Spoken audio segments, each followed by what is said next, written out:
Estamos no ar? Sim, estamos no ar. Então sejam bem-vindas e bem-vindos à nossa quinta mesa do nosso webinário Conversas sobre Perguntas, com a escritora Conceição Evaristo e a crítica de arte Júlia Rebouças, hoje reunidas aqui pela nossa curadoria para o tema Narrativas para Novos Mundos, os lugares da cultura.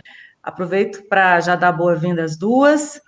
Nossas boas-vindas também a Sabrina Rocha, já aqui conosco, e o Zé Ferreira, que chega na sequência para fazer a tradução simultânea em Libras. Esse webinário é criado, promovido e financiado em curadoria colaborativa pelos espaços culturais Casa Fiat de Cultura, Centro Cultural Banco do Brasil, Memorial Minas Gerais Vale, MM Gerdau, Museu das Minas e do Metal, integrantes do Circuito Liberdade. E o nosso chat é aberto também à participação de vocês, com comentários e perguntas aqui para as nossas convidadas. A nossa produção hoje com Bruno Leles e Maristela Medeiros nos encaminham as perguntas de vocês, que fazem parte do terceiro bloco da nossa conversa. Então, participem, existe um espaço nessa conversa dedicado também às suas perguntas. Faço aqui, então, uma rápida apresentação das nossas convidadas dessa mesa. Júlia Rebouças é curadora, pesquisadora de arte, mestre e doutora pelo programa de pós-graduação em artes visuais da UFMG. Além de várias curadorias, trabalhou na função no Instituto Inhotim, de 2007 a 2015.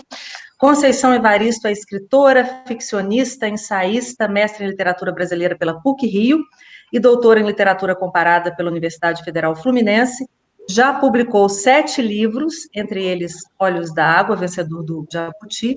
5 desses livros já foram traduzidos para o inglês, francês, espanhol e também para o árabe. Uma breve introdução aqui à nossa mesa de hoje. Como vocês que nos acompanham já sabem, esse webinário é resultado de um trabalho colaborativo das equipes dessas 4 instituições culturais já mencionadas aqui anteriormente, e que, para além das suas próprias atuações, portanto, na área da cultura, se reuniram para uma curadoria que já trouxe aqui grandes nomes do pensamento em diversas áreas, psicanálise, ciências, mercado de trabalho, todas já disponibilizadas nos canais das instituições organizadoras. Aliás, eu aproveito para lembrar vocês que teremos ainda o físico Marcelo Gleiser no encerramento, terça-feira que vem. E dito isso, essa mesa de hoje, ela se dedica ao tema que nos mobiliza a todos e todas dessa equipe colaborativa e, obviamente, as nossas convidadas, né?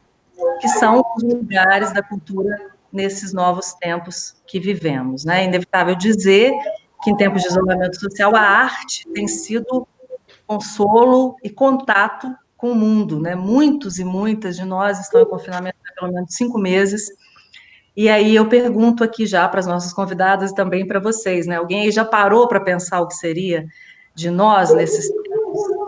Sem a música, sem os livros, sem os filmes, as séries, sem as imagens, o som, os movimentos, ou as palavras que nos inspiram, que nos acolhem, ou sem programações como essas para a gente conversar, ainda que à distância, né? Então, se alguém duvidava da importância da cultura para as nossas vidas, eu acho que essa pandemia revelou aí a real dimensão da arte para todos nós. Mas há também muitos desafios para a cultura como setor nesse momento, e é um pouco sobre tudo isso que a gente conversa hoje, nossas convidadas, e eu passo inicialmente a palavra a Júlia Rebouças para suas considerações iniciais, por favor, Júlia. Bom, boa noite a todos. Primeiro tem que falar isso, Dani, estou muito feliz de estar aqui, estou muito honrada de estar aqui. Eu gostaria de dizer dividindo uma mesa, mas vai ser dividindo uma tela com a dona Conceição Evaristo, assim, alguém, enfim, da minha maior e mais profunda admiração. Então, a princípio, quando eu recebi o convite, eu falei, bom, mas eu vou ficar ouvindo, né, assim, eu quero ouvi-la, assim, então... de toda forma, enfim, é um grande privilégio mesmo a gente ter, pelo menos, né, num contexto como esse, a gente ter chance de criar uns espaços, né, de conversa, uns espaços de escuta. Eu acho que bom, como consideração inicial, né, assim, o que eu posso dizer é que achei o mote desse webinário absolutamente pertinente, uma vez que ele nos convoca a conversar sobre perguntas, né? E eu acho que isso é o que todas nós temos aqui muitas, né? Muitas perguntas, muitas indagações, muitos questionamentos. Eu acho que é um momento de profunda incerteza, né? Já era, né? Já vinha sendo um momento de profunda incerteza, se a gente pensa no nosso tempo e espaço Brasil, né? Ou como mulheres latino-americanas, né? Ou como, enfim, como cidadãs habitando este mundo. Já era um momento de grande certeza, mas agora, sem dúvida, tem um acirramento. Essa questão sanitária toda, pandêmica, nos coloca em alguns limites, né? Limites que são da ordem econômica, social, política, né? Limites de ordem emocional, psíquica, muito graves, assim. Então, eu acho que o que temos mesmo são perguntas, mas também quero pensar que a cultura de modo geral, mas as manifestações artísticas, elas são, por natureza, feitas também de incerteza e feitas de perguntas, né? Assim, mais do que respostas, né? A arte ela é constituída dessa busca, né? Desse questionamento que se reitera a cada momento, assim. Então, eu acho que por mais desafiador que seja, e certamente eu não terei respostas, eu, na melhor das hipóteses, conseguirei formular outras perguntas, né, junto com vocês, mas eu acho que é um mote muito apropriado, uma vez que a gente está tratando de um território e de habitantes desse território que sempre foram pautados por essa necessidade de criar a despeito do que exista, né? Assim, a despeito do que aconteça. Conceição Evaristo, bem-vinda à nossa mesa, à nossa tela aqui, né? E passo a palavra para você, talvez já lhe perguntando, né, quais são as perguntas que lhe habitam nesse momento. Boa noite a todas, todos e todes. Eu fico muito feliz porque eu acabei de sair de uma live sobre Carolina Maria de Jesus e falei, eu agora estou indo para Minas Gerais, né? Então é sempre bom estar em Minas, né? Meu lugar de origem. Eu também não tenho nenhuma resposta, né? Eu acho que ninguém tem resposta nesse momento, né? Eu acho que talvez a gente tenha algumas intuições. E tenho mais perguntas mesmo e mais angústias, né? Porque também eu acho que é um momento de angústia. E eu vou falar muito a partir da minha experiência como pessoa afro-brasileira, né? Com essa identidade hifenizada de afro-brasileira, e a partir da minha história, né? da minha história não pessoal, mas da história coletiva. Sem sombra de dúvida, esse momento ele coloca a fragilidade, né? A fragilidade de todos nós, tanto em nível individual como em nível coletivo. Eu acho que a fragilidade também do Estado, né? A fragilidade da nação, do Brasil, eu acho que isso veio muito à tona, né? Parece que essa pandemia, ela acorda o mundo. Parece que a gente estava numa sonolência, né? Ou dormindo feito... que tinha pesadelos, mas no outro dia você acordava e esquecia desses pesadelos. E agora eu acho que a gente tem pesadelos que a gente não esquece. Ora, quando a gente pensa a cultura como uma possibilidade de nos sustentar, de nos sustentar emocionalmente, de nos colocar de pé, e a gente tem experimentado que, se não fosse essa possibilidade, né, sempre renovada, de criação, talvez a gente não estivesse de pé. E aí, voltando, né, a nossa história, né, como povos diaspóricos, foi a cultura que permitiu que os sujeitos escravizados sobrevivessem. Se não fosse mesmo a cultura passando por um processo de dominação, em função da colonização, mesmo as adaptações culturais que precisam ser feitas, e aí eu vou muito para o campo da religião. Minas é muito isso, né? Congada, né? Quer dizer, quando um congadeiro tem de chamar por Zambi, no silêncio dele, e chamar por Cristo, ele sabe que anteriormente ele estava chamando por Zambi. Então, essa possibilidade da cultura, eu acho que a cultura ela é o sustentáculo, né? E aí eu vou falar bem mineiro, numa linguagem bem popular. Eu acho que a cultura é a substância, é aquilo que nos dá substância, né? É o que nos mantém de pé. Mas até antes a pandemia, com maior ou com menor dificuldade, todos os grupos sociais criavam as suas formas culturais ou criavam os seus territórios de cultura e se mantinham. Necessariamente, um terreiro de congada, ele não tinha que estar necessariamente ligada a um grupo teatral. Ele sobrevivia e o grupo teatral também sobrevivia, né? O samba, necessariamente, não precisava estar ligado, vamos supor, ao espaço da literatura. Cada as formas culturais conseguiam se manter mesmo dentro de uma carência. Mas quando você pensa que muitas dessas formas culturais elas sobrevivem porque elas são coletivas, como fica agora essa impossibilidade de viver essas práticas culturais no coletivo? Então, eu estou aqui no Rio de Janeiro, eu estou muito contaminada pelo carnaval, né? Como fica o carnaval? E a gente pode até sair do carnaval e pensar como ficam as escolas de samba,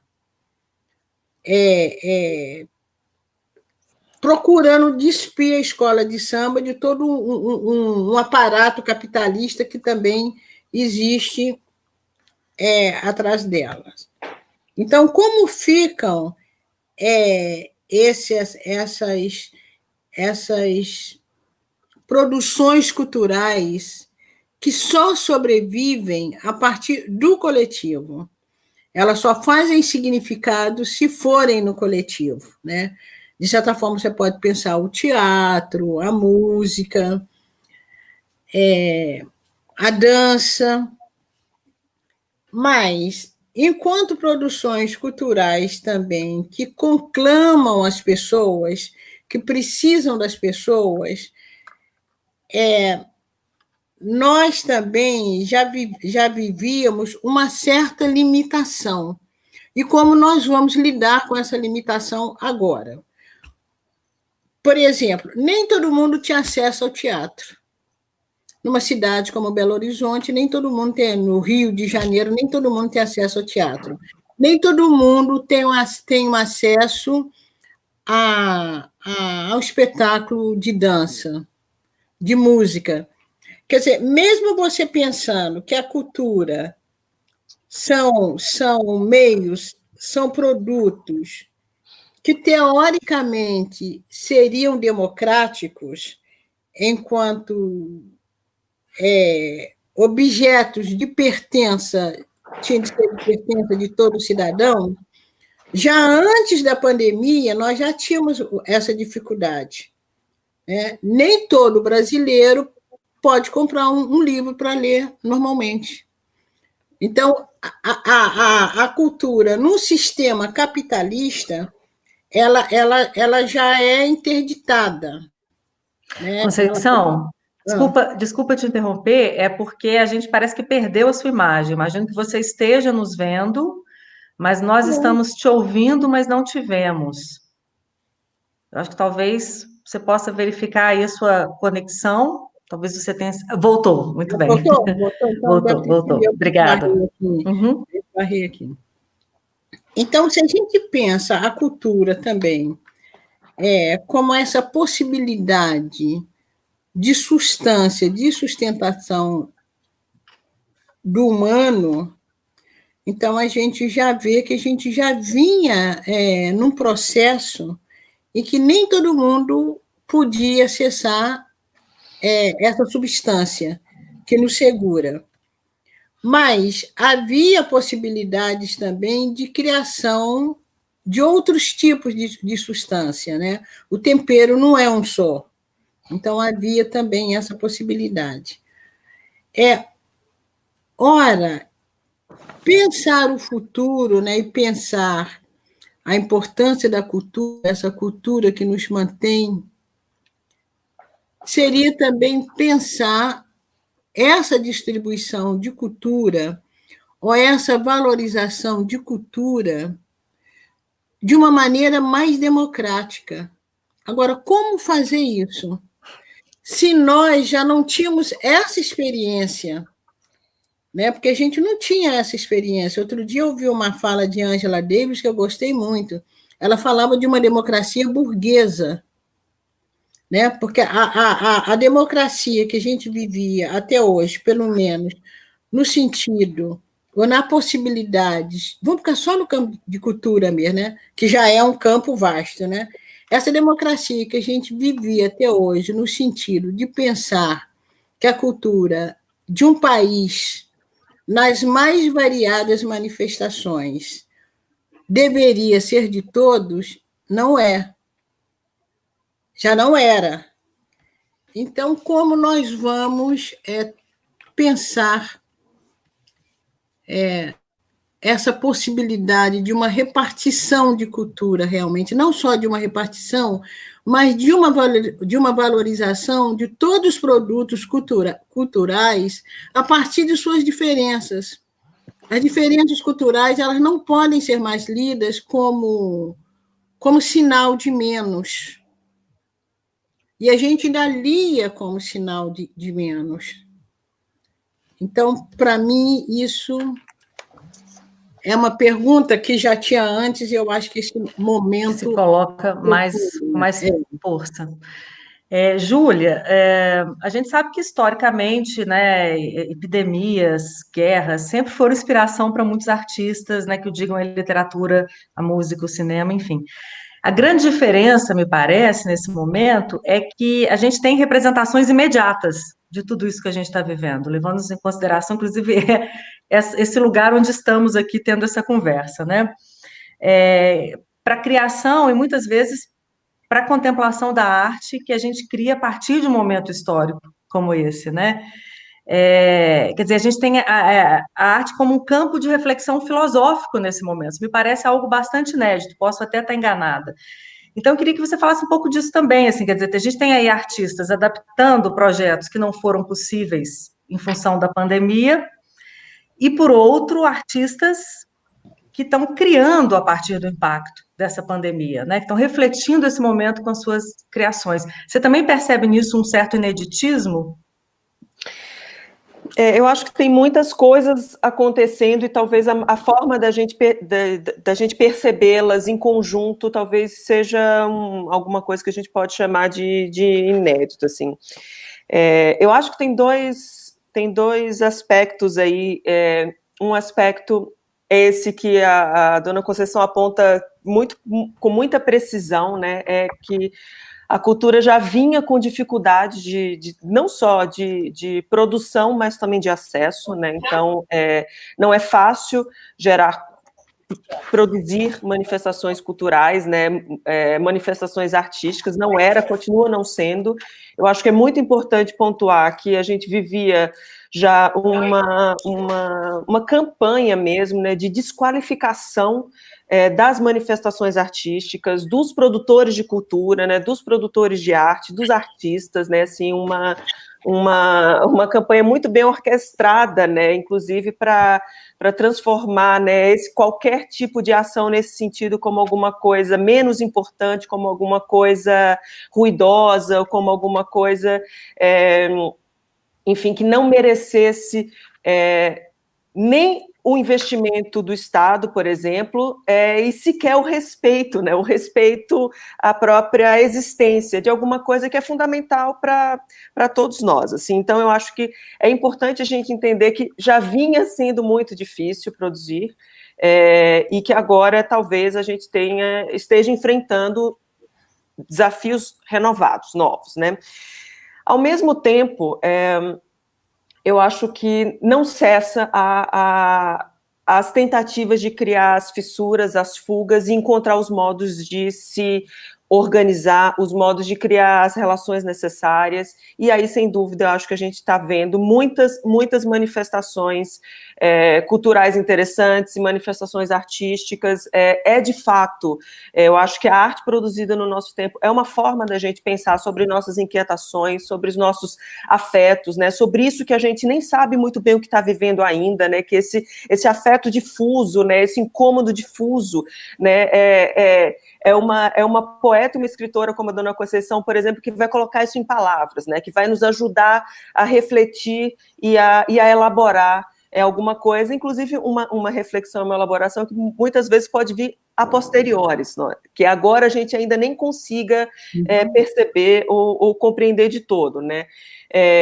Mas, sem dúvida, eu acho que a gente está assistindo uma produção muito vasta, uma produção interessante, mas, de novo, assim, eu acho que é uma produção que ainda está precarizada, uma produção que está usando um meio, né, que está atuando num meio. Primeiro, assim, bom, vou fazer um parágrafo digressivo que eu espero que não seja longo, assim, quem estamos em isolamento social, né, assim, quem pode estar em casa, né, quem consegue fazer trabalho remoto, né, quem pode se proteger, há uma parcela enorme da população que não pode, simplesmente, né, que não tem escolha, né, que há uma outra parcela que eu quero acreditar que é pequena, que escolhe ideologicamente, deliberadamente, arriscar a vida dos outros, a sua vida e sobrecarregar o sistema de saúde, mas tem uma parcela importante que não pode simplesmente fazer isolamento social. Então, primeiro assim, quem estamos em casa? Quais artistas estão produzindo de casa? Quais artistas podem fazer suas lives e podem tentar fazer as suas adaptações, né, e conseguem, enfim, apoios institucionais, né? Eu acho que são casos notórios, né? Assim, são ajudas que respondem a casos que são muito, muito evidentes, né? Muito claros. Mas tem uma gama enorme de trabalhadores, produtores de cultura, artistas, que está simplesmente vendo sua vida, que já era precarizada, muito mais vulnerável. Assim. Então, eu acho que eu tendo sempre a acreditar nessa potência de criação a despeito de qualquer situação, mas eu também tenho dificuldade de achar que isso é simplesmente positivo, ou que a gente está entrando numa nova era incrível. Não sei, acho que a gente, por exemplo, está agora aqui falando em canais associado a grandes empresas, a grandes corporações, esse espaço público, entre muitas aspas, né, que a gente está usando agora para se comunicar, é um espaço absolutamente privado, né, assim, que pertence a um par de corporações, né, que a gente não consegue, que não está corretamente legislado, né, assim, inclusive, né, quais são as regras, né, de uso desse espaço, né, a gente acha que é tudo livre e que é tudo grátis, né, assim, esses dias eu vi isso, quando a gente acha que a gente está usufruindo de alguma coisa grátis, é porque nós somos o produto à venda, assim. Então, assim, eu fico pensando, a gente está aqui produzindo conhecimento, a gente está aqui usando esse meio, né, mas é um meio absolutamente desconhecido, né, um meio muito perverso também, né, um meio muito desigual, né, é um meio que acirra os monopólios, né, que acirra as desigualdades também, assim, né, um meio que forja essa ideia de pluralidade, né, somos todos agentes, donos de nossas vozes, assim, é mesmo, a gente está conversando, real, assim, né, talvez aqui agora a gente esteja tentando, mas enfim, eu acho que... Sim, estamos tentando. Eu estou, de novo, respondendo com perguntas, hein, Dani? Mas pensando assim, nesse momento que a gente vive, né? Vocês não acreditam, então, e eu já passo também a Conceição, a Júlia, essa pergunta, né? A tecnologia não democratizou essas relações, quer dizer, não se transformou num elo de conexão no momento em que às vezes a gente precisa, parece óbvio, mas às vezes a gente precisa lembrar que o setor cultural, falando agora, né, como setor, vive muito da relação com o público, da relação presencial, né? Isso é um fato, né? E ainda é difícil, a gente sabe que o setor cultural foi um dos setores mais afetados pela pandemia, ao mesmo tempo em que, como eu disse no início da nossa conversa, a cultura revelou um papel de absoluta importância e relevância, ao contrário do que muitos poderiam afirmar, né? A gente teve aqui algumas conversas, a semana passada o Dunker lembrava disso, ele falava, e Conceição falou isso anteriormente também, quer dizer, ela fala da sustância, né? O Dunker falava disso também, a cultura é fundamental para a saúde mental, e temos no momento, todos sabemos, um problema de saúde mental em relação a tantos meses de isolamento, né? Então eu fico me perguntando se essa super virtualização, que não é acessível para todos, né? A gente tem aí, segundo dados do IBGE, 46 milhões de pessoas no Brasil sem acesso à internet, para falar em números, né? Se a tecnologia que une e que permite que, pelo menos para muitas pessoas, a produção artística chegue, alguns artistas consigam, né, se isso tem algum impacto também para a produção artística, né? Quer dizer, se essa super virtualização não gera um impacto a médio e longo prazo. Queria que vocês falassem um pouco, comentassem um pouco tudo isso, assim, sobre a democratização, né? Se ela de fato existe, e qual pode ser o provável impacto dessa super virtualização no próprio fazer artístico, tanto em novos pactos, como na relação com o público, enfim, tudo que vocês puderem vislumbrar aí para a gente. Conceição. Começo por você. Isso. Eu acho que essa democratização ela é mais esperança, ela é mais sonho, ela é mais reivindicação do que fato. Eu gosto muito de pensar, eu tenho citado isso muito como exemplo, né? Um sujeito escravizado, quando ele fugia para o quilombo, ele não tinha certeza nenhuma da liberdade. Pelo contrário, ele se tornava mais vulnerável ainda, porque se ele fosse recapturado, ele era considerado, vou usar a linguagem da época, ele era um escravo fugido. Então, o que levava esse sujeito a arriscar era o próprio desejo da liberdade, sem certeza alguma.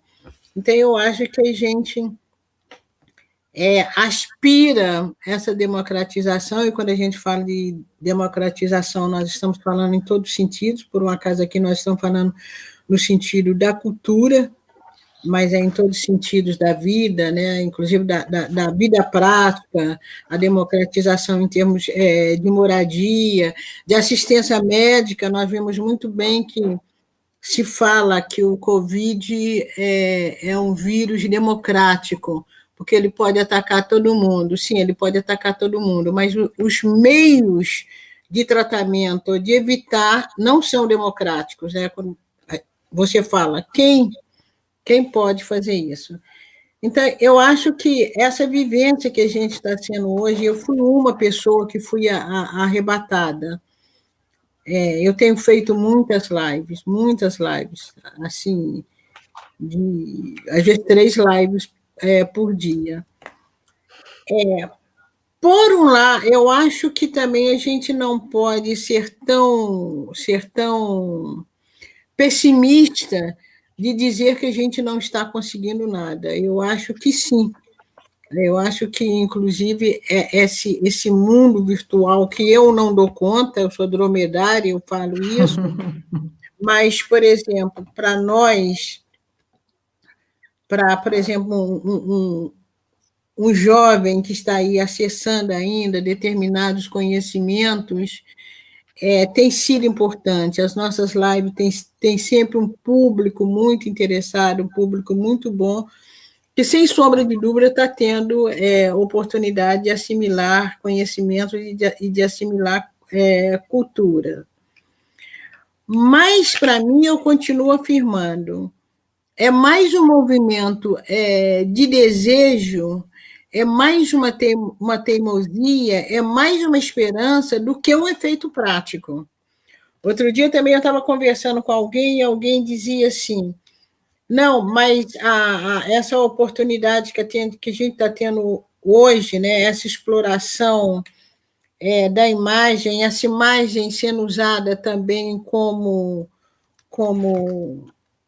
possibilidades de ensinamento, né? Isso tudo, ela falou, não, porque, por exemplo, se a gente pega, eu não me lembro o exemplo que ela deu, eu vou pegar a pessoa que está na minha cabeça agora, se a gente pega, por exemplo, uma imagem de Angela Davis e coloca na tela, e pega uma imagem de Grada Quilombo e coloca na tela, isso pode ser uma oportunidade de ensinamento, de aprendizagem para as pessoas. As pessoas podem chegar a uma conclusão, quem são essas duas mulheres? Tudo muito bem, mas se a pessoa não tiver uma referência anterior, ela também não vai poder fazer uma relação.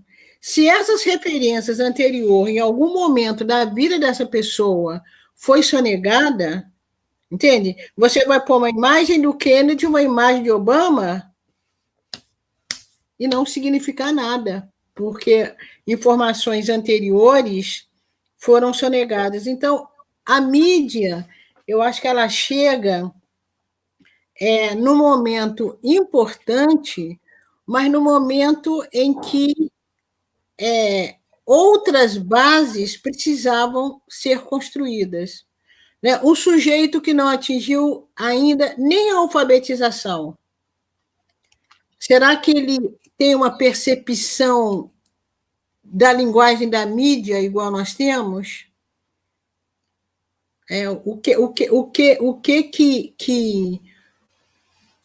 que o discurso da mídia pode significar para um sujeito que não sabe nem ler e nem escrever, se ele tiver a oportunidade de acessar a mídia? Então, eu ainda continuo achando que... Não queria achar não, tá, gente? Mas, infelizmente, eu continuo achando que uma sociedade pós-pandêmica, ela tende a ser ainda, por mais que seja um lugar de desconforto para nós, mas ela ainda é um lugar de conforto para a gente. Ela ainda é um lugar de privilégio, entendeu? Para quem nunca teve esse conforto e para quem nunca teve esse privilégio, uma sociedade pós-pandêmica, não sei o que ela oferece. E quando você diz, quando Júlia diz, né, Júlia Rebouça diz, que esses espaços institucionais também são espaços marcados, né, porque eles pertencem a grandes corporações, eu não sei como é que é hoje, eu não entendo. Me chamam para salas, eu vou. Eu não sei também como são gerenciadas essas salas.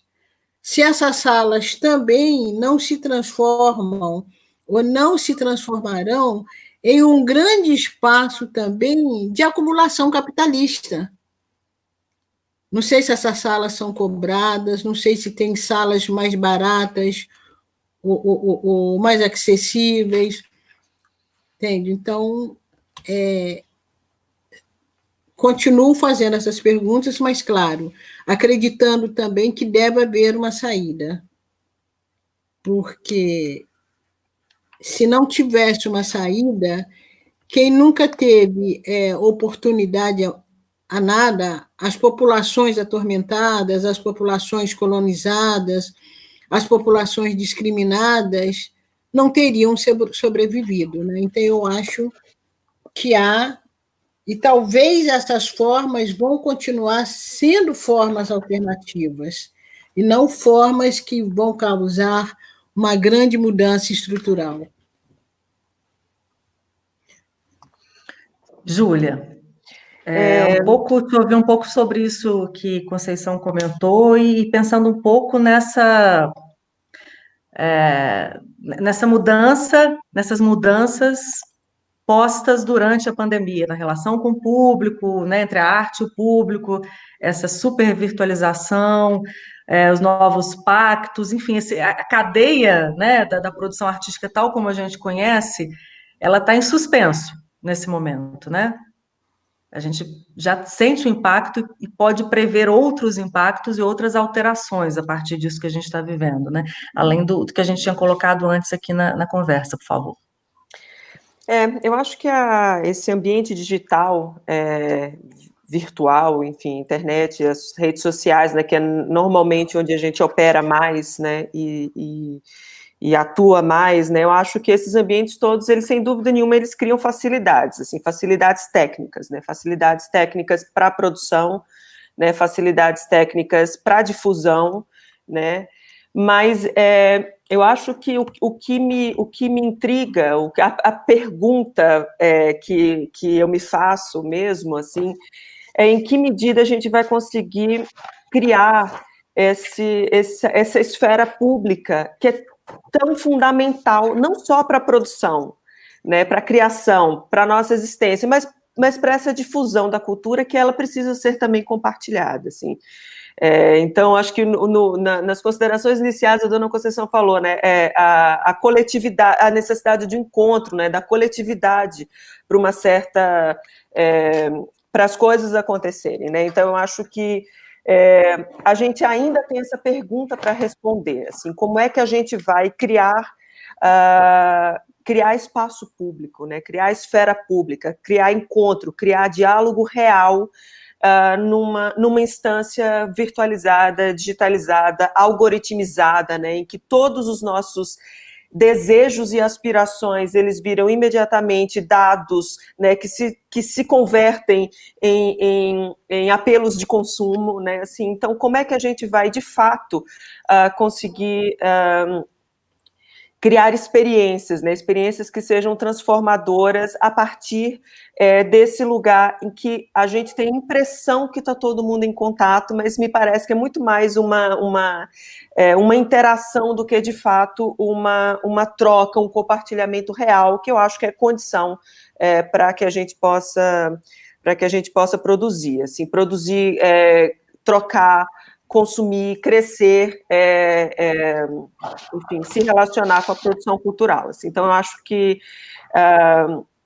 é sem dúvida muito animador, né? Quando a gente encontra as ferramentas, por exemplo, e quando a gente assiste a tantas pessoas, né, que não conseguiam fazer suas produções, que não conseguiam ter seus canais de vocalização de suas ideias, né, quando a gente assiste essas pessoas vocalizando, se manifestando, enfim, enfim, para algumas disciplinas artísticas, para a música, para o cinema, né, a gente inclusive já estava um pouco mais habituado, inclusive a tratar as plataformas, né, de difusão, de streaming de música, de streaming de cinema, já vinha, inclusive, mudando, né, a nossa forma de nos relacionar com essas manifestações. Para algumas disciplinas a coisa ainda está mais complexa, intricada, né, o teatro, as artes visuais, né, enfim, algum ou muitas outras manifestações musicais, enfim, que precisam não só desse contato com o público, mas precisam da noção de criação de presença, né? Precisam da ideia de uma performance, né? Alguma coisa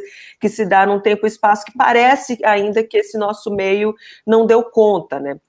Está todo mundo trabalhando, está todo mundo se esforçando, tem várias instituições atuando nesse sentido, assim, tem, enfim, instituições internacionais que já vinham trabalhando com inteligência artificial, que já vinham especulando, né, como atuar nesses meios. Eu acho que em breve a gente vai talvez já ter vislumbres um pouco mais evidentes, assim, do que está por vir, assim, mas eu acho que por hora, Dani, me preocupa ainda, assim, por exemplo, que a gente esteja substituindo uma apresentação musical que envolvia centenas de profissionais, né, que reunia na plateia milhares de pessoas. A gente está substituindo isso por um artista inseguro em sua casa, com uma luz, um instrumento, e a gente ali na internet, do outro lado da tela, achando aquilo, enfim, gratos, né, todos muito gratos por essas manifestações existirem, muito, muito gratos pela existência daquelas pessoas ali,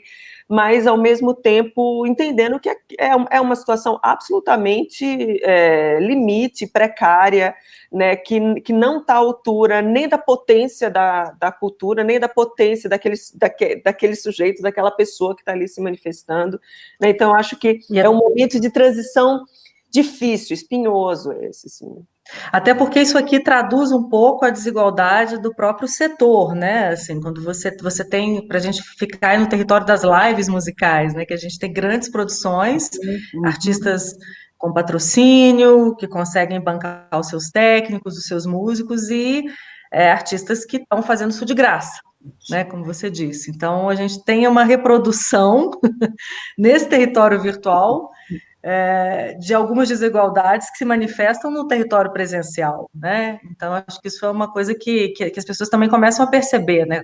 Trabalhar como, né? Sem remunerar, fazer uma live como, né? Então, meninas, a gente está chegando na primeira parte, no final da primeira parte da nossa conversa, e eu queria perguntar para vocês, diante disso tudo, né, que a gente conversou aqui, começando pela Dona Conceição, porque é interessante, né? A gente vê todas essas questões, todos esses desafios. A gente está falando, acho que, de quase 5 milhões de trabalhadores de cultura no Brasil, vivendo esse terrível impacto no dia a dia, né? No trabalho. Mas a gente tem também, e não estou falando só do Brasil, mas de uma maneira geral, tem muitos especialistas já apontando para um protagonismo do setor cultural pós-pandemia, né? De toda a economia criativa, e dentro da economia criativa do setor cultural, com algumas reinvenções de modelos, de processos, né? Então, a gente percebe uma crise profunda e, ao mesmo tempo, um protagonismo. É quase um paradoxo, né, dentro do mesmo setor. Então, eu queria colocar para vocês duas essa pergunta, né, pensando um pouco a partir desse impacto e tudo que a Dona Conceição falou anteriormente, né? Quais seriam, na opinião de vocês, os lugares, novos ou não, né, pensando um pouco no mote da nossa conversa, da cultura, e dentro da cultura, obviamente, da produção artística, nesse mundo pós-pandemia? Os lugares novos ou não. Eu, por insistência, eu continuo acreditando na literatura. Eu acho que a literatura é um espaço que ele se renova, e com a grande vantagem porque ele dialoga com todas as formas de arte, né? A literatura está lá numa peça teatral, ela está no cinema, ela pode estar num espetáculo de dança. Então, é um lugar velho, né, que está sempre renovando. Todo mundo diz que o livro físico vai acabar por causa do livro, que eu nem sei como é que fala, online, sei lá. Eletrônico, e-book. Eletrônica, né, o livro eletrônico.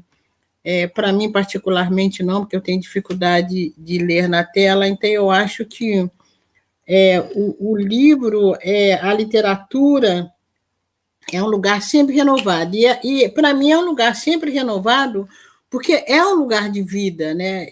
O lugar de vida, é o lugar da história, né? Eu acho que todos os povos, todas as culturas, todos os sujeitos individuais e coletivos, eles têm a necessidade, por A ou por B, de contar as suas histórias, né? De criarem as suas narrativas, né? Então, eu acho que a narrativa, ela vai ser sempre renovada, de alguma forma, ou com o livro físico, ou online. Agora, uma coisa que eu estava pensando também é que, na verdade,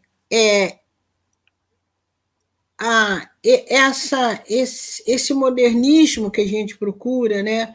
A própria live, é claro que atrás da fala de cada uma de nós, provavelmente você tem um texto escrito, ou um texto que você elaborou na hora, ou um texto que você vem elaborando ao longo do tempo.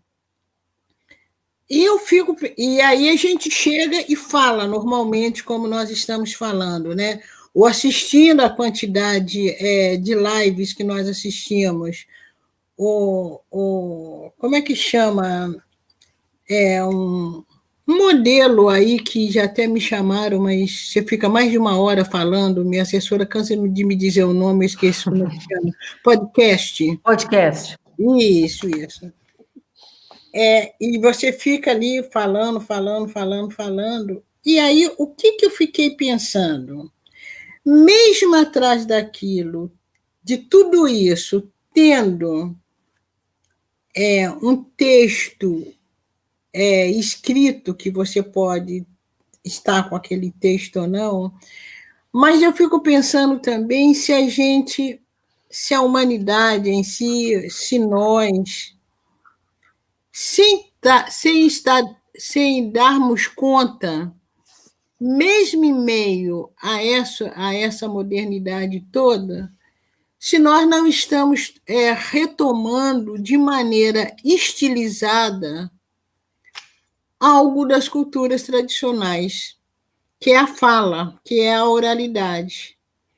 Lógico que há uma grande distância, né? Há uma grande distância, porque a oralidade ela pressupõe o corpo, né? Mas a mídia aqui também ela está pressupondo o corpo. Apesar de não ter uma interação, né? Mas um contador de história das sociedades tradicionais, ele conta a história, ele pode olhar para o ouvinte e, até com o olhar, permitir a intromissão da fala desse ouvinte. Numa live, não. A gente não tem isso, né? O máximo que eu posso saber é se você está gostando ou não, porque você está batendo a cabeça, parece que está. Mas eu não sei se a modernidade, em determinados momentos, saudosa de determinados artefatos culturais tradicionais, se a gente, de certa forma, não tenta inventar outros, mas que tem um fundamento lá no tradicional, só que vai mudando ao longo do tempo. E quem sabe pensar nessas culturas tradicionais, e aí eu vou falar das culturas indígenas, vou falar das culturas africanas, quem sabe pensar nessas ferramentas ou nesses modos de vida, nesses modos de comunicação tradicionais, não pode ser também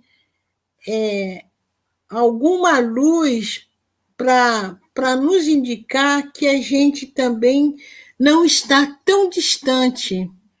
Porque quando você se sente muito distante, eu acho que o sentimento de solidão e de impotência é maior. Quando você percebe, quando há essa possibilidade de você perceber de alguma coisa que não foi perdida ao longo do tempo, ela foi renovada. Eu acho que isso pode emocionalmente também, eu não sei se é porque as culturas africanas também, as culturas tradicionais, as culturas afro-brasileiras, e as indígenas também, a gente lida muito com ancestralidade, né? A importância do ancestral nos segurando, nos amparando, presente ali de qualquer forma, talvez repetido no nosso inconsciente, né? Talvez seja uma repetição do inconsciente, se a gente pensar um pouco nas culturas tradicionais e o que a gente conseguiu em meio a essa modernidade fazer? Quer dizer, a gente pode estar resgatando, nesses tempos, né? A gente pode estar resgatando antigas formas de viver a cultura. Isso. Júlia, Eu acho que esse ponto da Dona Conceição me faz pensar também num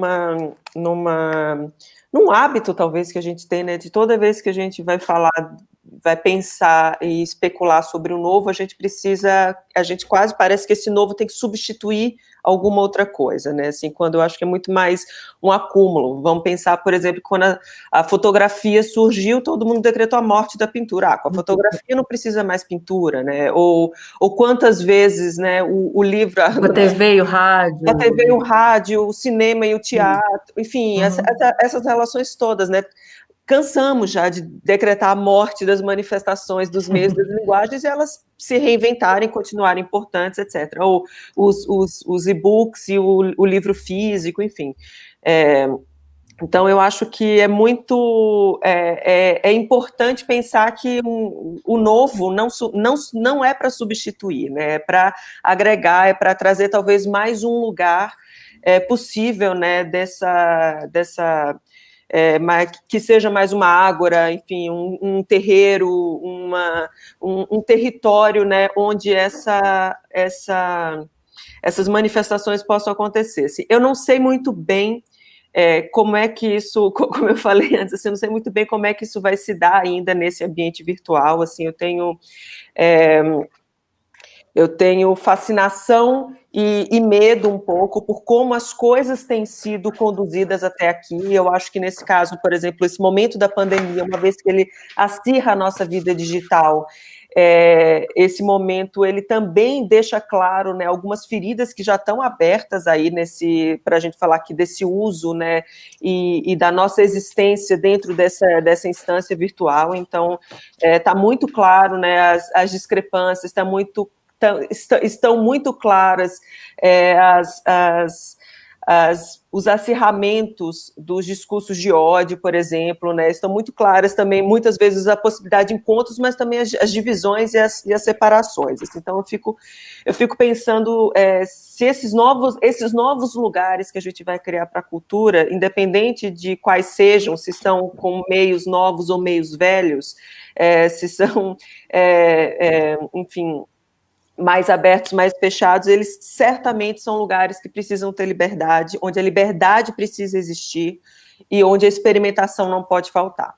Assim, então, eu acho que esses são, por exemplo, valores que, por mais que sejam óbvios, claro, para a liberdade, a arte, ou enfim, para as manifestações culturais existirem, eles vão sendo cada vez mais desafiados, eles vão sendo cada vez mais raros, assim. Então, eu acho que, onde quer que seja que isso tudo vai nos levar, precisa ter liberdade e a gente precisa ter a possibilidade de experimentar, né, de criar outras alternativas, de abrir espaço para toda a diversidade de manifestação,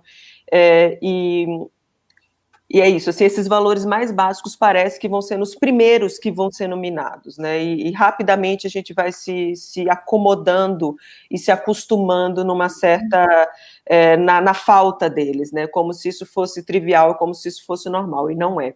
Eu lembrei agora, só para concluir, de uma imagem, estava numa exposição no 36º Panorama da Arte Brasileira, uma exposição que eu tive a alegria de fazer a curadoria ano passado, chamada Sertão, e a exposição abria com uma pintura do Gervani de Paulo, um artista de Cuiabá, que era um sinal de proibido, assim, e dizia proibido arte. A palavra arte estava dentro da placa de proibido, e do lado dizia assim, não invente. Eu quis começar a exposição com essa imagem, proibido arte, não invente, para abrir uma exposição, estava do lado do texto, assim, de apresentação, que é um pouco falando sobre isso, assim, né, sobre esse desejo de constranger as manifestações culturais, né, de constranger os artistas, de constranger essa nossa identidade, essa nossa necessidade de estar atrelado a essa substância, né, que é a cultura, mas a despeito disso, né, a despeito do proibido e dessa afirmação não invente, a gente vai inventar. Bom, eu acho que assim, só para a gente amarrar aqui esse primeiro bloco, ouvindo vocês duas, o que fica para mim é muito esse sentimento de que muito mais do que a gente pensar em termos de substituição do presencial ou do não presencial, ou de novas formas, simplesmente a gente pensar em novas relações, né? E aí isso me remete à fala da Dona Conceição, quando ela lembra da relação da cultura com a vida, com a própria vida, nessas culturas tradicionais, né?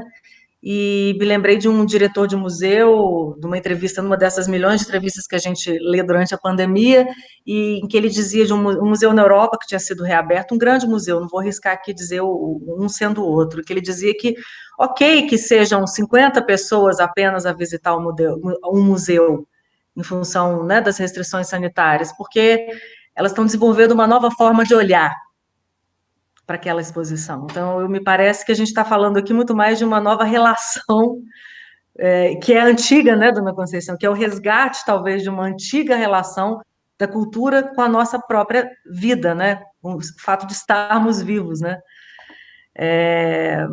E aí a gente passa para as perguntas da curadoria, antes que seja tarde. Deixa eu resgatá-las aqui. Acho que, em função do tempo, deixa eu ver aqui com a produção, mas eu acho que a gente tem 4 perguntas normalmente, eu vou passar diferentes perguntas para as duas, ok? Certo. Então, começo com Dona Conceição. Em que momento estávamos pensando, né, essas são perguntas da curadoria, pensando em questões mais amplas relacionadas a esse momento que a gente está vivendo, em que momento estávamos como sociedade, quando o mundo parou, e o que significa esse momento que a gente está vivendo para a humanidade, Dona Conceição? Eu acho que nós estávamos no momento de uma cultura, no geral, né, uma cultura em que o homem, pessoa humana, estava no centro de tudo e achava que ele comandava o mundo. Eu acho que o ser humano tinha essa impressão que o comando vinha dele. E a pandemia, eu acho que ela revelou a fragilidade humana, né? Eu acho que a pandemia revelou. E uma das coisas que mais me intriga na pandemia também é como a inteligência humana é capaz de construir um foguete. Eu estava olhando aí esses últimos dias aí, mais de uma experiência de um desses, que para mim é ficção até científica, que está voltando para pesquisar a vida em Marte. E por que a gente custa tanto a dar conta de uma deficiência humana, numa dificuldade de fabricar uma vacina, de descobrir uma vacina? Né? Como é que fala? Como a gente conhece o que está fora, mas não conhece o que está dentro, porque eu acho que isso também é não conhecer a nossa natureza humana, a nossa natureza física. Porque e a gente sabe que os cientistas têm empenhados noite e dia, entende? Então, eu acho que naquilo que nós julgamos que somos, que a humanidade julga que é muito inteligente, nós levamos uma bela rasteira. Uma bela rasteira. A fragilidade da gente está aí gritando, né? A finitude. Estamos todos mortais, né, Dona Conceição? Estamos todos mortais. Claro que alguns estão mais, a possibilidade, né, de chegar a esse estágio mortal é maior que a outra, mas estamos todos mortais. E aí, cadê a inteligência humana? Né? Cadê as nossas invenções?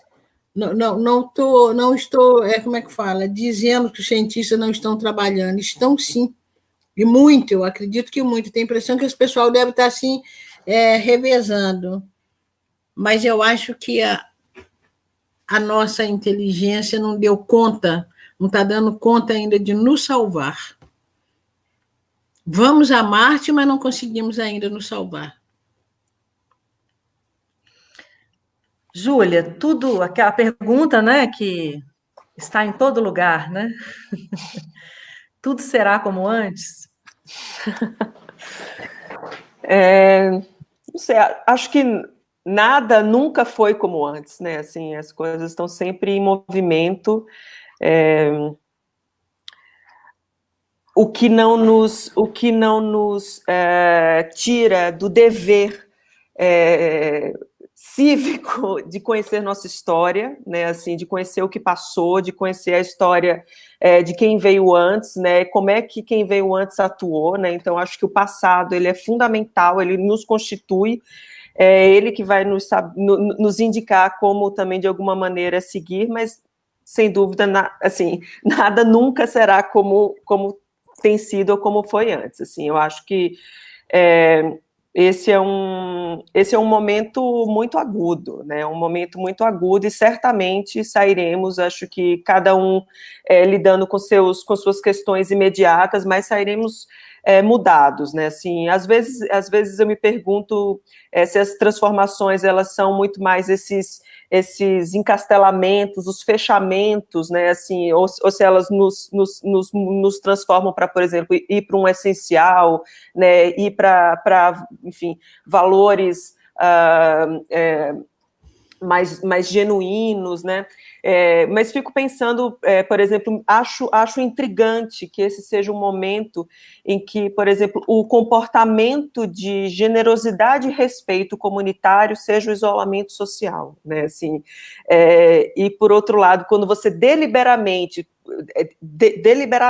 né, por seu querer apenas, você vai para o espaço público, né, você está sendo absolutamente egoísta, né, com a coletividade. Então, o que isso vai produzir em nós? Né? Assim, eu, por exemplo, fui formada a partir da ideia de que a experiência do coletivo se dá na rua, se dá no contato, se dá no encontro, no conflito, e agora, de repente, é isso, assim, ser respeitosa com o coletivo, com meus próximos, me preservar ao máximo e preservá-los ao máximo de mim. Então, eu acho que tem aí uma mudança, né, na forma da gente perceber, que certamente vai nos transformar, e que, de novo, eu espero que não seja para nos deixar cada vez mais isolados, cada vez mais individualistas, né, cada vez se importando, se impactando, né, tendo menos empatia com as alegrias e com as dores, né, que nos cercam e que são compartilhadas por uma comunidade inteira. Assim. Então, vamos sair transformados, certamente. E até a gente vai sair? Assim, é uma pergunta também, né? Assim, a gente vai sair, vai existir o pós-pandemia? Boa pergunta. Bom, por falar em perguntas, a gente tem um tempo ainda para as perguntas de vocês, se vocês quiserem, aproveitem. Eu tenho aqui algumas perguntas da curadoria e, na sequência, eu faço as perguntas do público para Júlia e Conceição. Uma crise como essa, que nos coloca em suspensão, né, há meses, será que pode modificar nossos valores? Aí eu acho que eu passo a pergunta para a dona Conceição, porque, Júlia, você já acabou falando um pouco disso, né? O isolamento, dona Conceição, pode nos ensinar o valor do essencial? Eu acho que pode. Pode sim. Inclusive, a descoberta, né? Eu acho assim, tantas coisas, vou falar até do plano material, tantas coisas que a gente comprou, que a gente tem antes, e que a gente aprendeu que sobrevive sem elas, né? Eu tenho a impressão que muitos de nós vamos ter roupa para 2, 3 anos, né? Então, eu acho que a gente vai ter uma maneira diferente de pensar essas necessidades materiais. Não digo que isso, eu continuo repetindo, não digo que isso pode mudar toda uma estrutura capitalista, mas que o capitalismo vai ter também de se reinventar formas de continuar imperando, vai ter. E acho também, como é que fala? Eu acho que influenciou também nos modos de relações humanas. Eu acho que a gente pode ter descoberto, sim, quanto que o outro, né, é importante para a gente, né, e como a vida é uma relação, tem que ser uma relação recíproca, né? Uma relação mútua, uma cumplicidade entre as pessoas, né? Eu acho que quando essa pandemia, ela nos mostra, né, como nós somos pequenos. E se somos pequenos, nós precisamos desesperadamente um do outro. Mas eu acho também que essa modificação ela vai acontecer quem tem essa propensão, porque quem não tem vai continuar levando a vida da mesma forma, não vai aprender nada com isso, né? Eu acho que, inclusive, quem sai, isso que a Júlia falou, quem não consegue perceber que hoje você preservar o coletivo é você ficar em casa, eu acho, quando você pode, né? Porque a gente está falando das pessoas que podem ficar em casa, né? Outro dia minha filha riu porque tinha uma reportagem de uma senhora que estava no Saara e perguntaram para ela, por que a senhora veio? Ela falou, não, porque eu estava com vontade de passear. Então não tinha necessidade nenhuma, né? Então eu acho que essa pandemia, ela ao nos revelar a nossa fragilidade humana, ela pode também nos aproximar do outro, né? Você ser mais receptivo, né? Você ser mais humano, né? Você acolher mais a humanidade do outro. Repito, para quem tem essa propensão, porque para quem não tem. Bom, e a última pergunta da curadoria que eu faço para as duas, então já fico com Dona Conceição, que está com a palavra.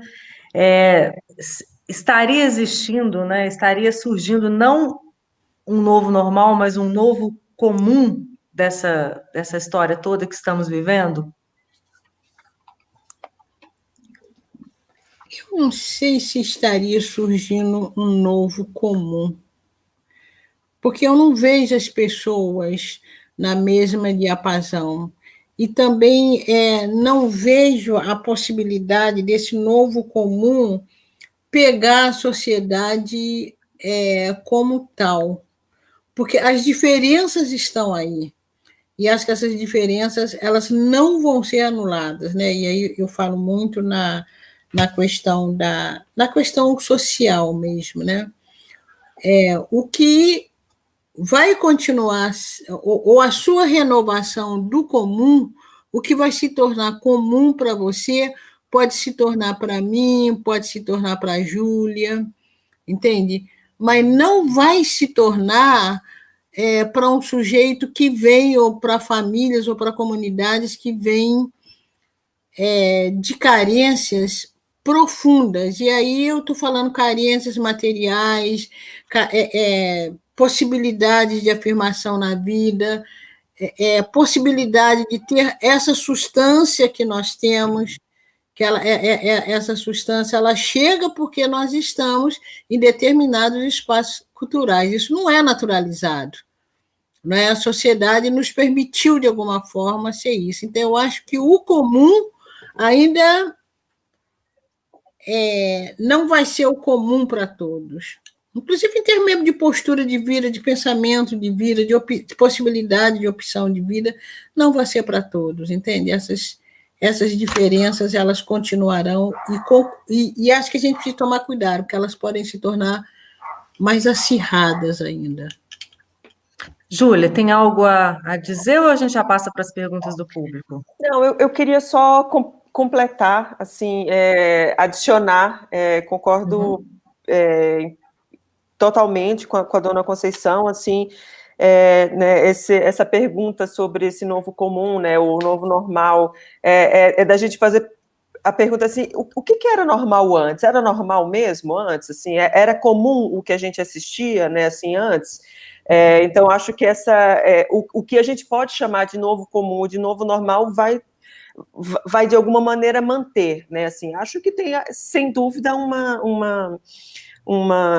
algumas facilidades, né? Ou a gente se deu conta de alguns hábitos, né? Que talvez fossem desnecessários, né? Então, desde escritórios inteiros ocupando andares para fazer as pessoas se deslocarem todo dia para ir trabalhar nesse escritório, quando se percebeu que talvez seja possível trabalhar de casa ou usar os escritórios de maneira mais pontual, ou quantas vezes a gente não pegou um avião, bom, a gente sim, né, pegamos um avião e fomos, né, de uma cidade para outra para fazer uma banca, para fazer uma palestra de 1 hora e voltar, cruzar um oceano, enfim, essas coisas todas eu acho que elas vão ficando, né, alguns excessos, né, que a gente vinha cometendo, que eram excessos não só em relação ao nosso planeta, né, aos bens naturais, né, a excessos que alimentavam essa máquina neoliberal, capitalista, etc. Talvez a gente vai percebendo que são excessos que podem ser contornados, né, que podem ser evitados, né, mas eu acho que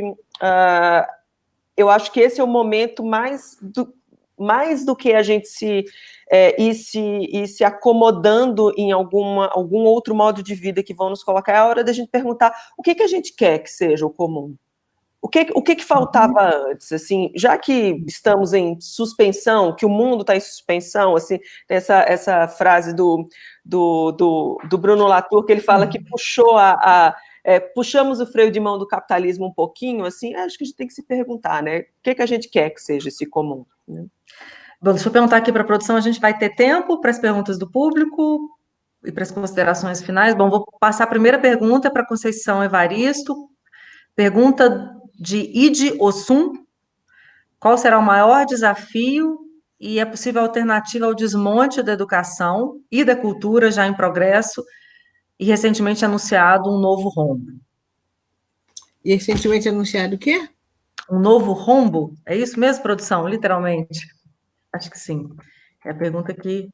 acho que a pergunta pode ser, então, qual será o maior desafio possível alternativa ao desmonte da educação e da cultura já em progresso? Olha, eu acho que para mim não é um novo desafio, eu acho que é um desafio que a gente teve sempre. Quem trabalha com a educação e com a cultura sempre teve que desafiar o status quo, sempre teve. Nós sabemos muito bem que, por exemplo, vou ficar na educação.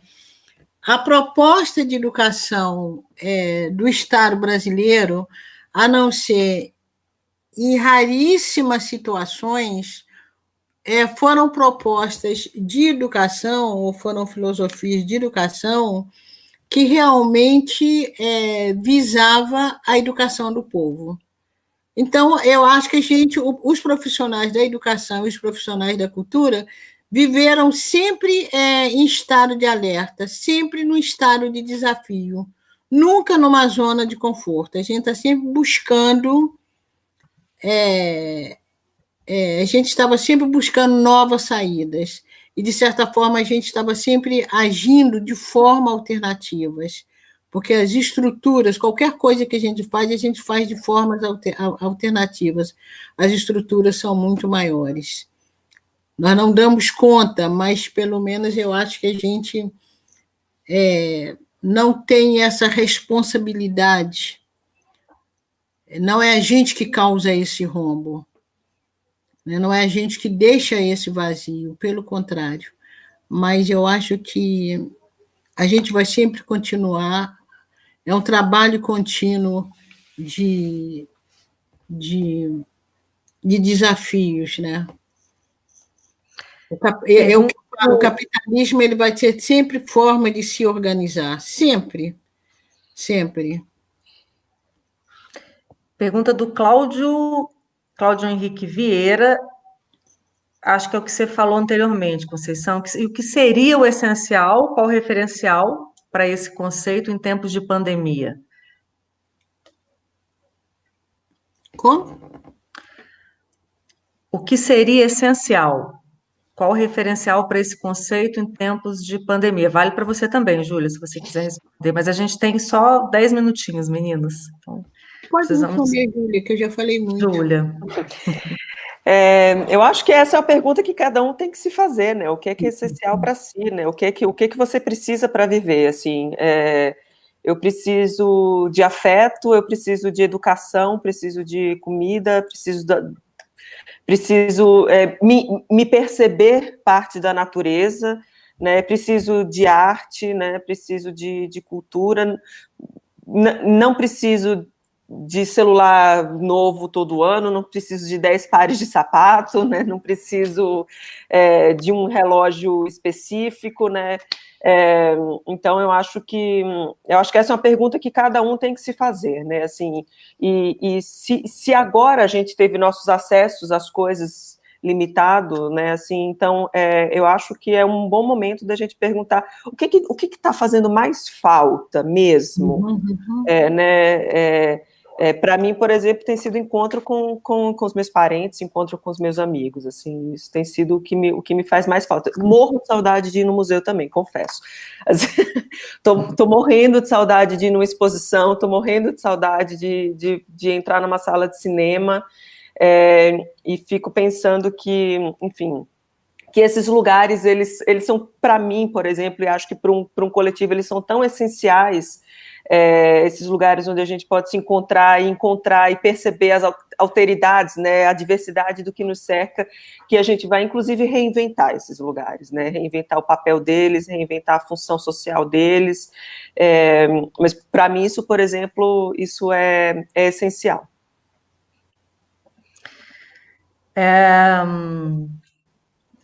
Só um minuto, acho que essa pergunta já... Jefferson Rocha pergunta, e os artistas de rua, como é que eles ficam nesse momento? Pois era o que eu dizia mais ou menos no princípio da minha fala, né?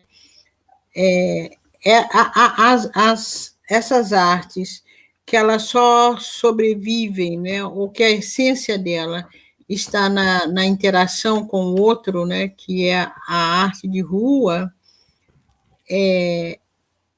Se elas sempre enfrentaram dificuldades, né, agora mais do que nunca, né, e como descobrir formas, né, porque o que eu quero dizer é o seguinte, porque essa era uma arte também que, de certa forma, ela apontava mais possibilidade de atingir pessoas.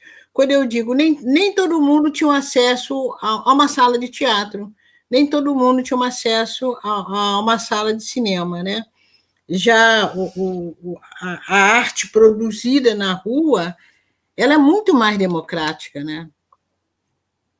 Por essas possibilidades que ela oferece. E talvez aí é que fique um grande golpe para a gente, né? Como, né? Como recuperar isso, né? E é talvez um dos poucos acessos que as populações precarizadas economicamente teria, né? E aí eu já penso nas grandes festas também, nos carnavais, nas escolas de samba. Isso eu estou tirando o lado capitalista da coisa, tá, gente? Pelo amor de Deus. Mas Meninas, tem uma pergunta aqui que eu sei que renderia um bom debate, mas peço que a gente tente ser objetiva aqui na hora de responder. A pergunta da Laura Guimarães Correia, para encerrar aqui as perguntas do público. Pode a arte ser política sem ser óbvia? Cabem ambiguidades? Quer responder, Júlia? Eu digo que sim. Mas fale, Júlia. Você pode desenvolver, Conceição, um pouquinho. Não precisa ser tão sucinta, não. Se quiser dizer mais alguma coisa. Então fale, Júlia, depois eu falo. Eu acho que a arte tem que ser política sem ser óbvia, né? Eu acho que a ideia da política e da arte são ideias que, enfim, que não se separam. A arte, a gente muitas vezes pensa numa arte política como uma arte que reage a fatos, né, ou que comenta muito diretamente os fatos. Isso, em muitos momentos, é importante, e a gente tem uma história aí de arte política que vai nos pontuar isso. Mas a arte também pode responder aos afetos, né, e aí, quando ela responde aos afetos para além dos fatos, ela pode ser profundamente política, sem ser óbvia, ou sem ser datada, ou sem estar presa ali numa questão específica. Assim. Então, a segunda parte da pergunta é se cabe ambiguidades, né? Assim, eu acho que precisa ter ambiguidade, né? Assim, precisa ter ambiguidade, precisa ter complexidade, né? Eu acho que uma produção, qualquer que seja, que venha com um único percurso possível de leitura e de interpretação, enfim, eu acho que vai ter pouco impacto e vai ter pouca relevância na construção de um pensamento coletivo. Assim, eu acho que, ainda que haja uma intenção muito clara de quem produziu, uma vez que aquela produção está no mundo, ela vai se tornando grandiosa exatamente quando a gente consegue lê-la de muitas maneiras, quando a gente consegue atravessar muitos tempos, novos contextos naquilo, né? Então eu acho que nesse sentido, não só talvez ambiguidade para mim seja uma palavra delicada, mas complexidade, assim, sem dúvida é necessário para a arte, assim, de modo geral. Eu também acho que a arte, ela é política. Talvez a gente se assuste que quando a gente fala a palavra política, né, a gente corre o risco de cair no senso comum, né, que tipo de política é essa. Mas eu acho que se ela é... Porque o homem, a pessoa, ela é um animal político, né? O político no sentido das relações. Então, eu acho que a arte, se ela está dizendo do ser humano, ela é uma arte política, e acho que em determinados momentos, ou para determinados povos, ou em determinados estágios, ela pode até ser uma arte política e enfática, e ela cumpriu o seu papel, né? Eu acho que o grande exemplo que eu tenho para mim são as lutas dos países colonizados, né? Como os poetas e os escritores tiveram um papel preponderante.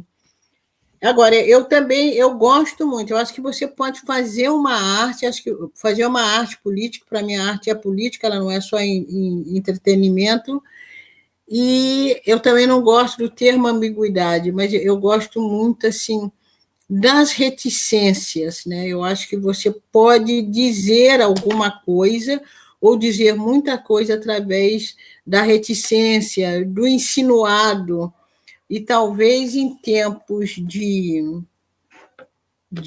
grandes perigos, essa arte insinuada, né? Essa fala, eu falo, mas não falo, eu tenho usado muito a expressão: tem hora que a gente tem que fingir de morto para enganar o coveiro. Então, essa arte que finge de morta para enganar o coveiro, entende? E é uma arte política. A arte, ela é política, assim, ou ela é política, ou ela pode ser política também por omissão. Eu acho que ela pode ser uma arte política por omissão. Bom, temos então um momento agora para as considerações finais. Júlia e Conceição, por favor. Começo por você, Júlia. Bom, quero agradecer, usar esses minutinhos finais para agradecer muito ao convite, na figura do Wagner Tameirão. Obrigada, Daniela, por sua mediação. Obrigada ao Uziel Ferreira e à Sabrina Rocha pelo trabalho, pela tradução. Enfim, a toda a equipe aí da produção e mais uma vez, dizer que é uma honra, dona Conceição, poder tabular aqui, trocar ideias com a senhora. Espero que isso aconteça de novo num momento um pouco mais caloroso de nossa companhia, mas enfim, agradecer a todas, a todos que acompanharam essa transmissão e dizer, enfim, eu acho que é isso, assim, a gente é um momento muito importante da gente se fazer perguntas, né, assim, da gente duvidar das afirmações categóricas, né, duvidar daquilo que não se questiona, né, duvidar de tudo que gritam aos nossos ouvidos, né, sobretudo o que gritam aos nossos ouvidos. Então, eu acho que é a hora da gente conversar sobre essas e tantas outras perguntas mesmo. Obrigada, Júlia. Eu também agradeço a todas as pessoas organizadoras, agradeço a Júlia, a Daniela, ao Uziel, a outra menina também que estava lendo Libras. Sabrina, né? Todo o público dizer dessa possibilidade de troca de experiências. Eu acho que essa possibilidade de trocar experiências com pessoas, inclusive com outro histórico de vida, com pessoas de outra geração, porque vocês são de outra geração, é muito interessante, e eu tenho dito que aos meus 73 anos, o que me potencializa também é essa possibilidade de ter troca com as pessoas, e ter troca também com uma geração mais nova do que eu, ter troca com outros grupos sociais, isso para mim também é muito importante, e que a vida nos permita, né, pós-pandemia, que a gente possa realmente ter uma sociedade de diálogos, né, de diálogo, de dialogismo, né, em que você fala com o outro também nessa possibilidade de ensino, de aprendizagem, né? E eu só tenho que agradecer, e é muito bom também estar falando aí em Minas, né? Nesse lugarzinho onde meu umbigo está literalmente enterrado. Esse lugarzinho cheio de substância, né? Cheio de substância, lugarzinho cheio de substância, justamente. Minha substância vem daí. Conceição Evaristo, Júlia Rebouças, agradeço imensamente pela presença aqui em nome de toda a equipe do webinário. Agradeço também a participação da Sabrina, do Ziel, como sempre ampliando o alcance da nossa conversa. Obrigada a vocês que acompanharam e participaram conosco. Lembrando que semana que vem a gente tem um encerramento com o Marcelo Gleiser, físico imperdível, com transmissão pelo YouTube da Casa Fiat de Cultura, na semana que vem, no nosso tradicional horário, às 5 da tarde. O webinário Conversa sobre Perguntas é uma realização da Secretaria Especial de Cultura, do Ministério do Turismo e do Governo Federal, numa iniciativa conjunta da Casa Fiat de Cultura, do Centro Cultural Banco do Brasil, CCBB, do Memorial Minas Gerais Vale, do MM Gerdau, Museu Minas e Metal, com o patrocínio da Fiat, Banco Fides, Banco Safra, Banco do Brasil, Vale e Gerdau. Conta com o apoio dos amigos da Casa Fiat de Cultura, CBMM, além do apoio institucional do Circuito Liberdade, do Instituto Estadual do Patrimônio Histórico e do Governo de Minas. Esperamos todos vocês na terça-feira que vem, às 5 da tarde. Muitíssimo obrigada a todas e todos. Em pé. Em pé.